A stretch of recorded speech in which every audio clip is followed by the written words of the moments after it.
Shalom, shalom, peuple de Dieu. Bienvenue à notre premier numéro d'études bibliques.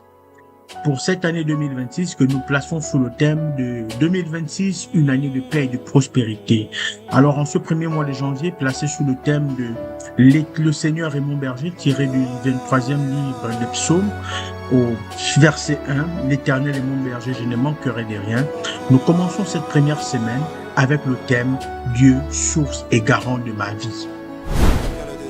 Entrer dans une année de paix et de prospérité commence par une vérité fondamentale. Dieu est la source de la vie et il en est aussi le garant. Lorsque David déclare « L'Éternel est mon berger », il affirme plus qu'une relation spirituelle. Il reconnaît Dieu comme celui qui conduit, nourrit, protège et préserve sa vie. Un berger ne se contente pas de montrer le chemin. Il veille sur le troupeau, anticipe les dangers et assure la survie des brebis. Reconnaître Dieu comme le berger de sa vie, c'est accepter de dépendre de lui totalement et sans réserve.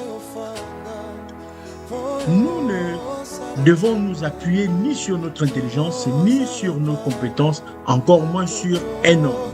Notre paix et notre prospérité ne reposent pas sur nos propres forces, mais uniquement sur la direction divine.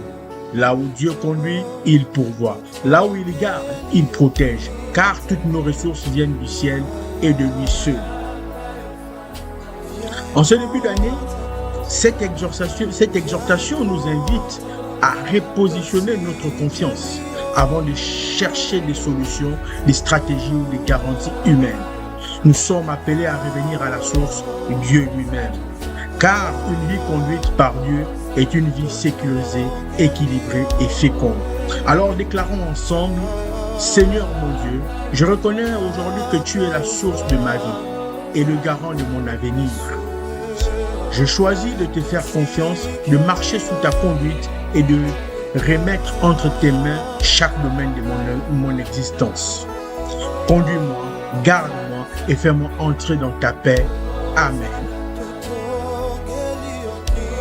Pour continuer cette étude, nous sommes appelés à méditer les versets suivants. Psaume 23, versets 1 à 3, Psaume 36, verset 10, Jérémie 10, verset 23, Proverbe 3, verset 5 à 6 et Jean 10, verset 11. Que l'Éternel nous accompagne tout au long de cette semaine, qu'il vous bénisse et qu'il vous protège. N'oubliez pas, il est le garant de votre vie. Que Dieu vous bénisse. Shalom.